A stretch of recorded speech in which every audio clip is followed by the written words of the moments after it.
patrols of the waters around Kinmen as Beijing dials up pressure on Taiwan.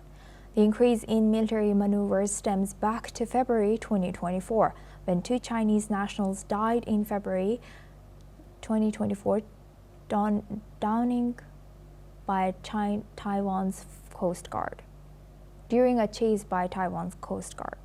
While the Taiwanese Coast Guard captain Huang Heng-chun and his team patrol these waters daily, they face increasing incursions from Chinese Coast Guard ships, which enter Kinmen's waters around 4 times a month.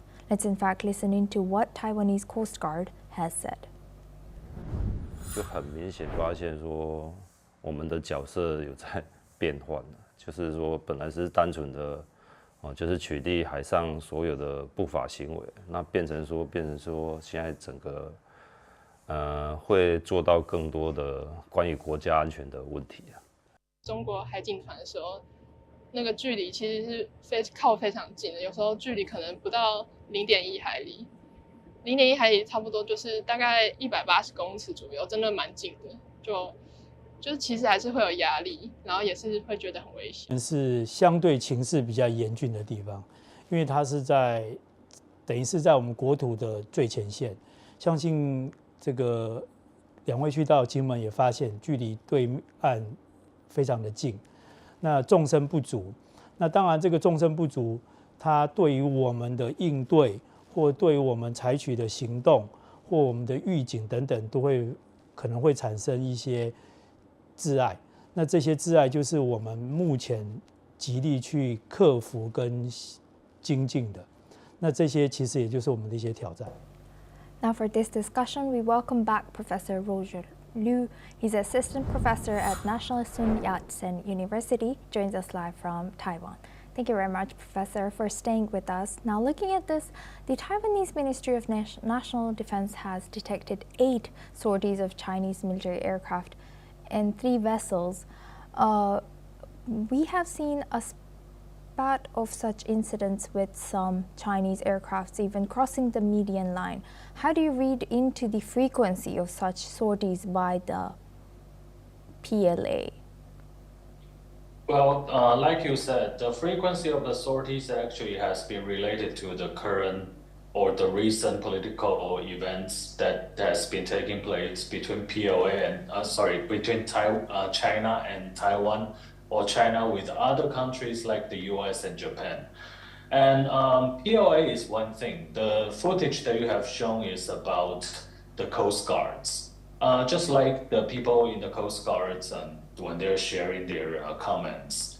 Well, the Coast Guards actually are the police. So they used to have some kind of collaborated or some tacit maneuverability with the other side, which is the Chinese Coast Guard.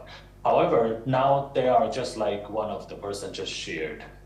He said that now it's more like a military to military confrontations. So, well, there is no rules of engagement between those police, maritime police forces. So how to establish a new way of dealing with each other actually is something that we have to take care of. And the other thing is that, like he said, Kinmen Island is just like several nautical miles away from the mainland of China. So there is no depth for the 2 coast guards to maneuver against each other. It's not like between Taiwan Strait, actually. Taiwan Strait is like 100 plus nautical miles away from each other.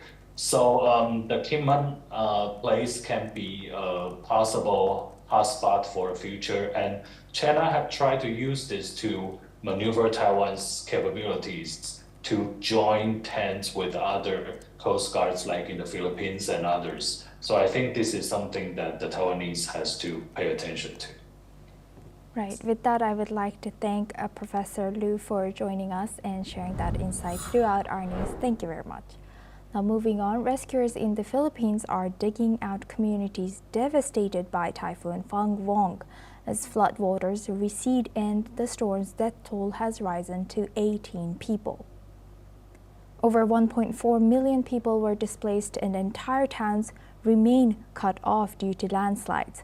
Fangwon, now a severe tropical storm, follows Typhoon Kalmaegi, which killed more than 230 people last week. Meanwhile, the recovery efforts face major challenges, including clearing roads, restoring power, and fixing water supply lines that could take weeks. Separately, Taiwan braces for heavy rain as Fangwon approaches, prompting school and office closures. Scientists warn that storms are intensifying due to climate change, making life increasingly dangerous for coastal communities in the region. That's all we have time for. Keep watching.